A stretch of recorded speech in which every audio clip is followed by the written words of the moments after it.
Olá!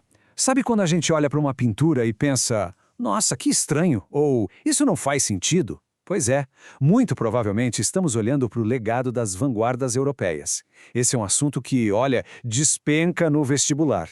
Então, hoje, a gente vai desvendar de vez como esses movimentos artísticos viraram o mundo da arte de cabeça para baixo. Bom, nosso roteiro de estudos hoje está bem direto ao ponto. Primeiro, vamos entender o cenário da época. Depois, o que significa essa tal de vanguarda.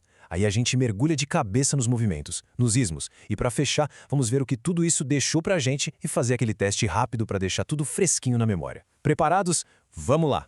Então, para a gente sacar por que a arte mudou tanto, mas tanto assim, a gente precisa voltar um pouquinho no tempo. O comecinho do século XX não foi só uma virada no calendário, não. Foi uma época de uma velocidade, de uma contradição que o mundo nunca tinha visto. Pensa só na cena. De um lado, uma euforia maluca com as novas tecnologias. Carro, cinema, avião, o mundo parecia estar encolhendo, ficando mais rápido. E aí, do outro lado, o choque brutal, o trauma absurdo da Primeira Guerra Mundial. Uma carnificina em uma escala sem precedentes. É nesse caldeirão, nesse choque violento entre o progresso e a destruição, que a arte simplesmente explode. E é exatamente nesse cenário caótico que surge a nossa palavra-chave de hoje. Então, afinal de contas, o que é que significa vanguarda? A palavra vem lá do francês, avant-garde. E olha que curioso, é um termo militar. Era a tropa que ia na frente na batalha, sabe? A galera da linha de frente, abrindo caminho. A analogia para a arte é perfeita. Esses artistas eram exatamente isso, a linha de frente, atacando as tradições, aquelas regras super chatas e rígidas de como a arte deveria ser e questionando a própria ideia do que é arte. Agora sim, vamos para o coração da nossa revisão, os famosos ismos. Cada um deles foi uma resposta diferente, uma reação única a toda essa agitação do século novo. Vamos desvendar os principais, um por um. Começando com o mais barulhento de todos, o futurismo. Eles eram, assim, obcecados pela máquina, pela velocidade, pelo movimento.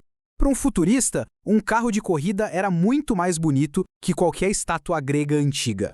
A ideia deles era radical, queimar os museus e celebrar a tecnologia.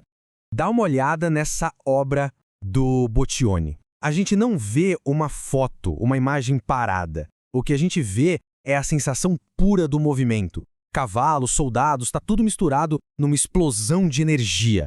É exatamente o que eles queriam, pintar o dinamismo. Agora, vamos para uma direção totalmente diferente. Se o futurismo olhava para fora, para as máquinas, o expressionismo olhava para dentro. O foco aqui não é a realidade como ela é, mas sim a verdade da emoção, a angústia da alma humana. E tem algo mais expressivo que o grito?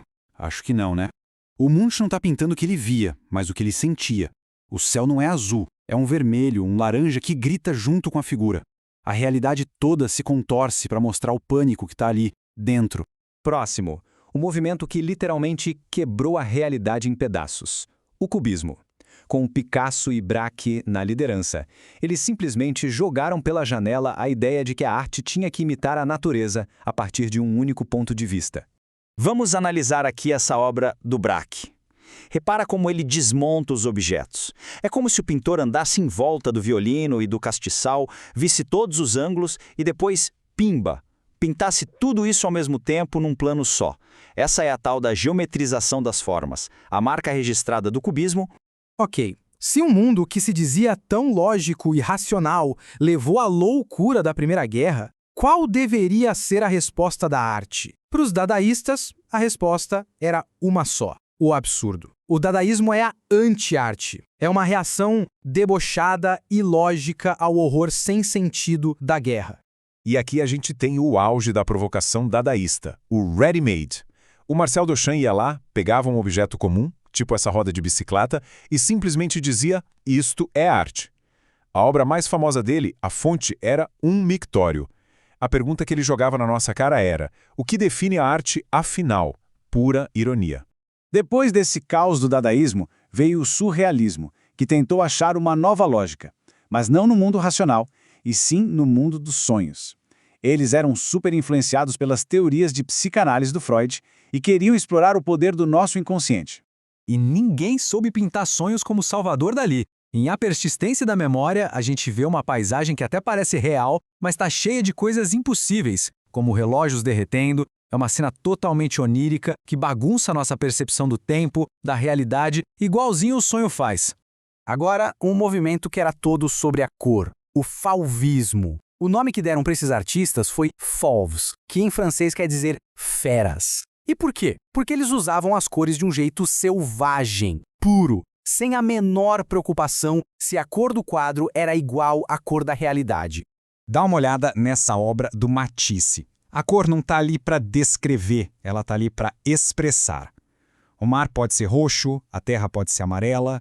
Para um fauvista, a cor era uma ferramenta de emoção e ponto final. Ufa! Vimos os principais movimentos. Mas a grande pergunta, aquela que o vestibular adora, é: e daí? Por que isso tudo importa hoje? Qual foi o legado que essa galera deixou? As vanguardas ensinaram pra gente que arte não precisa ser só o que é bonito. A arte pode ser uma ideia, um protesto, uma emoção. E essa liberdade de expressão abriu as portas para o design moderno, para a publicidade criativa, até para a estética dos videoclipes que a gente vê hoje. E agora, para ter certeza que ficou tudo amarradinho, vamos para um teste rápido. São só 2 perguntinhas para a gente revisar o conteúdo. Primeira pergunta: qual movimento artístico usou a ironia e o absurdo, pegando objetos do dia a dia e transformando em arte como uma reação à Primeira Guerra? Pensa aí. Se a resposta foi dadaísmo, mandou muito bem. Vamos para a segunda. A geometrização das formas e aquela ideia de mostrar um objeto por vários ângulos ao mesmo tempo, essas são as principais características de qual vanguarda? A resposta certa é cubismo. Perfeito! E para a gente fechar, talvez o maior legado das vanguardas não tenha sido dar respostas prontas. Foi, na verdade, nos ensinar a fazer perguntas novas. Elas nos forçaram a questionar, afinal, o que a arte pode ser? E essa é uma pergunta que continua aí, aberta, até hoje.